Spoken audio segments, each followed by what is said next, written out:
What is up, Sports Geeks? It's your host, Josh, here back with another fantasy football episode joined by Alec. As always, Alec, we officially have Sleeper active now. So it is no longer the Google Sheets rookie draft.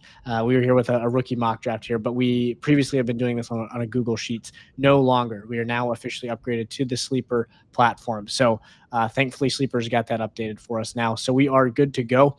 And so we will hop right into this. There are we have 12 team. This is not super flex. This is just standard one quarterback. This is PPR scoring here, and we are going to randomize the order here. We're going to do 3 rounds, or we'll just do 2 rounds to start. We'll just do 2 rounds here. We will do 2 rounds. I'm picking 8th. You are picking 12th. So you're going to have back-to-back picks, and that is it, Mr. Alec. We will start it here. We will see there are certainly going to be some crazy picks here on Sleeper, like there always are, like Hampton going over Genty here with me at 8. So I'm looking at this. Warren is still available. Caleb Johnson's still available. Both Ohio State guys are still there. Shador Sanders is still there with us not being super flex. I'm not going to take him. I think Caleb Johnson is where I would lean here, to be honest with you. I think there's a lot of other ways you could go here, but I think being this early, I think Caleb Johnson is going to be the pick for myself here. Yeah, I love that. Perfect. This is easy. Quinchon. So we'll Quinchon. We're going to do Snake here. See, this is tough for me. I think if you're in this space, this all really depends on. Let me do this. We'll go ahead and do the linear instead of snake, because I think most times people don't snake it there. So not to take you off the board once you are on the board. So okay, so I go running back here to start. And I mean, this is obviously going to be very, very quick. Maybe we'll do a second mock draft after this too, just because these are going to go much quicker because we're not making every single pick. Tez Johnson, I don't want to draft 2 guys with the last name Johnson, but Tez Johnson had a spectacular Senior Bowl. And I do think he's somebody that kind of like Devontae Smith when he was coming out of Alabama, Xavier Worthy coming out of Texas, is the weight is commonly referenced of the weight's a huge concern. If it's not a concern, if he's able to play through that, there's no question that Tez Johnson is going to be a spectacular receiver. He is, I mean, as unguardable gets when it comes to just somebody playing man coverage on him, right, and creating separation. So I like Tez Johnson a ton here. That's who I'm going to go. Now, I do think somebody like Dylan Sampson almost fell to you there. Yeah. Is a good shout. I do think Matthew Golden's going to be in a good spot as well. So I think there's a couple of different plays. Jalen Royals. Yep, Jalen Royals is a good spot, or a good shout there. Jaden Higgins out of Iowa State did have a really good Senior Bowl as well. Savion Williams out of TCU could have some good value. Scottaboo's still down here. There's still a lot of guys here that Jack Bash out of TCU, that Sleepers, overall rankings here are not adjusted yet. But yeah, and I also think for Tez Johnson, the only guys that have basically been any fantasy relevant under 170, 175 has been Tutu Atwell for the 3 weeks that he was actually pretty good, and then Tank Dell. So there aren't a lot of guys that weigh under 175, 180 are actually hitting fantasy. I think it really just depends on where he goes to, draft capital plus team. Yeah, absolutely.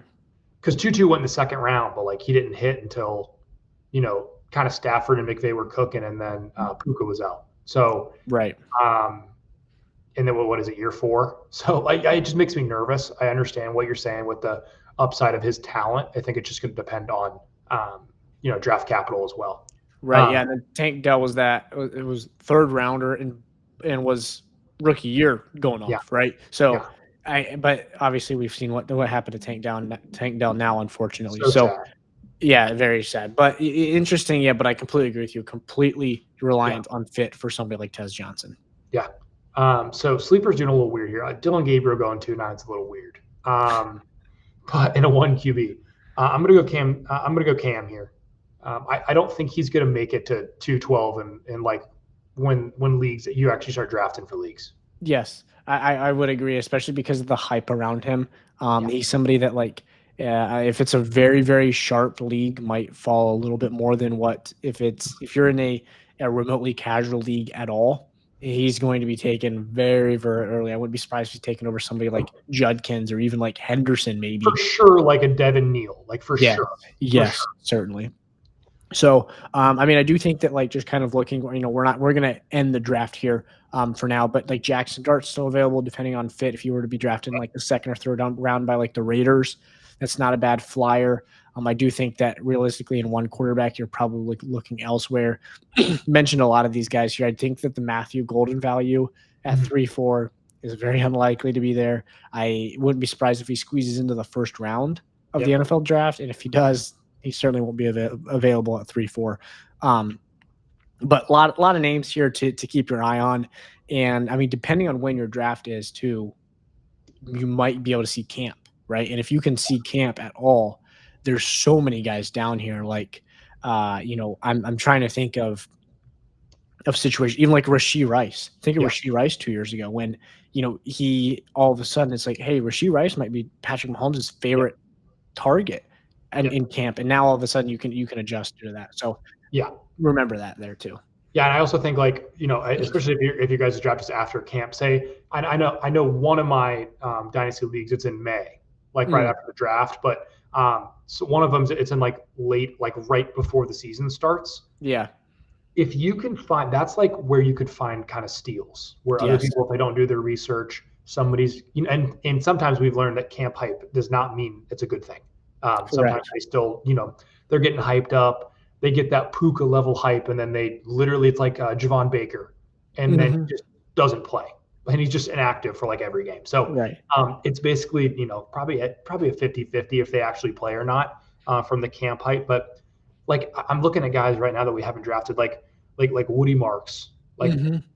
I think he could be really good receiving back in fantasy, like an RB2 type of guy. His Yep. receiving's unbelievable. If he actually weighs 208 pounds, like he's going to be like probably a day two pick. Yeah. So some of these guys are definitely going to move up the board or down the board once the combine hits and we actually get their real weights and heights, not just like Yes. their fat. Like I think Genti, obviously, if he comes in at like 5'7", 5'7.5", it's going to be really interesting to see where he goes. Yeah. I mean, you And I think know he's he's a generational talent. I'm just saying, if he's like 5'7 3/4" or 5'8", like that is realistic. That's pretty small. yes. Yeah. I mean, it helps. I mean, weight as well, right? I mean, he's weighing in at I he's totally agree. listed That 215. yeah, that's a drastic example. He's going to go high in the NFL draft no matter what. But Right. like Right. some of these other running backs, like a Dylan Sampson, if he could be 210, 215, uh, Hmm. and if Cam Scatabo cannot be 235 and more the 225 to two, like what I mean? Like I Yes. feel like Yes. some of these heights and weights really matter for some of these guys. Yeah, no, I mean, I completely agree with you. So, I mean, looking at the fits will be so important. I think somebody else like Jordan James, can you come in and be 210, or are you going to come in at 2-2? Or Yeah, he's listed at 209, but his quickness, his lightning strike ability, like what we saw to Bucky Irving, yeah, right? I mean, yeah, everybody loves a little Bucky yeah. Irving Oh yeah, action, but we are I a mean, pro Bucky Irving channel. yes, yeah, oh, certainly. If you Hey, never we, watched. we were on him. We were on him basically since the beginning. No, we were. I mean, it was like week Yeah, by week, every single week. He's got to be on Bucky Irving, and sure enough, every week he delivered. So, okay, so we will go ahead and we'll just restart this draft here. So, alrighty, so we are back with the second mock draft here. The first one obviously is very, very quick since we're only picking once each round instead of picking every single pick like we've been doing. So these are going to move by a little bit quicker. So we're going to do two of them here in one video just to get to talk about some different players here. So um, this is a little bit more likely. I think the last one had Travis Hunter, Amarian Hampton, and Ashton Genty 1, 2, 3. So this is much more likely here. You're on the board here at 5 with Caleb Johnson. Okay, I like that. I like that. So what I'm torn with this not being super flex, I'm not really interested in Cam Ward. Just yeah, because I mean, depending on my situation, right, and what my roster would look like, I probably don't need the quarterback for the Tennessee Titans. Is what I would project him to be. I can't say that's super appealing to me. So Yeah. whereas Luther Burden and Mecca Buka, I think, are much more appealing. I'm going to go Luther Burden. I think he's uber talented after the catch. Depending on the fit there, if you were to end up with like the Bengals Yeah. or the Steelers or the Chargers, whoever it is, I really, really like it here. I love the Jalen Milrow at 2-1. I think he's going to go to a team and have a chance to be fantasy relevant. He may not be good in real life, but like we've talked about before on the channel, Justin Fields was like points per game QB1 in fantasy for a while. What was it, 2 years ago? Like just from a points per game, and it wasn't for the whole year, but he had that stretch. Was it in the 2023 season where he probably won you your fantasy league? Yeah, no, You had him. Like he was going off the past last 7 weeks. So, okay, so I'm just looking at the board real quick. Loveland went to so I would like to target Ollie Gordon in this range if you have this, kind of mid-second pick. This is tough for me. I love running backs in like in like a PPR, just like for rookie picks. I love drafting running backs because it's kind of hard to trade for like a bona fide running back. It's easier to draft them and find them. It's easier to trade for like a receiver because I feel like there's more of them. But I am gonna go. If Dylan Sampson, I know we talked about this in the last mock, but if Dylan Sampson can weigh 205, he is going to go really freaking high in the draft. So I'm gonna go Sampson here. Okay, I'm obviously this pick here is 1,000,000% dependent on team, right? If you, I'm gonna go Harold Fannin is what my pick is. You probably knew that once I said dependent on team, but like. Obviously, if you have a Trey McBride, a Sam Laporta, you're not picking Harold Fannin. If I say I have a bona fide tight end that I don't need a second one, I like the Trey Harris. I do like Devin Neal a lot as well. I think Devin Neal is somebody who last year, I kind of similar to Ollie Gordon. I look at what they did last year. Very, very productive last season, the 2023-2024 season. This year, his team overall is just significantly worse. The offensive line is worse. The offensive production is worse. So I'm not looking into this year's stats near as much. I like what he is as a prospect, though. And then obviously Tez Johnson, I took him last time. Trey Harris, I do think is interesting as well, but he's kind of similar to that Xavier Legette role, right? Where that fifth year, breakout. Okay, can you produce then, right? Because you broke out, but it took you a while to break out. Are you going to produce, or is it going to take you 4 years to break out in the NFL too? So, but having said that, Harold Fannin is who I'm going to go with.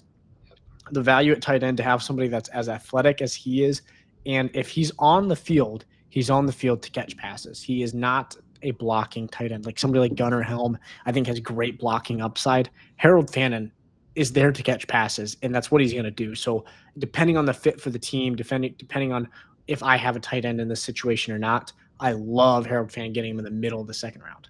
Yeah, no, I love that too. And especially you could make the argument if Harold Fannin went to the right team and Colson Loveland went to the wrong team that you should take Harold Fannin over Loveland. Yes. Yep. Just because we're playing fantasy football. We're not playing real football. So if Fannin can't block, my fantasy team doesn't care. As long as he's catching passes. Yes, I could care less. Yeah.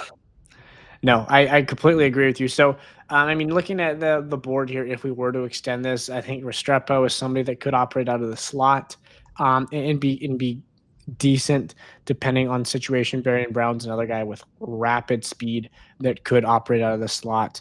And then you get into somebody like the bigger body receivers, Jaden Higgins, Savion Williams, obviously Scadaboo is still down here. Mason Taylor from LSU, tight end down here. The tight ends are really not very valued here. It's kind of interesting that you have Gadsden and Evans over Taylor and Helm. In my opinion, I would have both of them and probably even Arroyo over them. But Arroyo might go in the top 50 picks. Of the NFL draft you're talking? The NFL draft, yeah. Okay. I wanted to make sure there for a second. I don't know why my mind initially went to like a redraft, like a first. Redraft. Yeah. No. I was like, holy smokes, that's hot take. But that's a hot take. That's a hot take. That'd be sizzling. I'll let you take him in the fourth round. I will gladly. Exactly. Yeah, I'll take him over. I'm trying to think of I remember like Malik Neighbors for a while was going like late late third, early fourth last year. Like, yeah, go ahead and take him over a rookie Malik Neighbors. Like Yeah. that'd be Yeah. insane. No kidding. But all right. Well, this has been 2 rookie mock drafts here. So we'll be back every single week with fantasy content. And pretty much maybe every other week with NFL draft content as well. So make sure to check that out. The combine's coming up. Obviously, that's going to impact probably the NFL draft way more than it will for like fantasy footballs, right? Fantasy football drafts, and then the fantasy football drafts will be very, very impacted by the NFL draft once we actually find the fits, the teams, and everything of that nature. So, other than that, though, this has been the Sports Geeks podcast with a speed run, 2 mock drafts coming at you. They play, we talk. Thanks for watching, guys. Peace.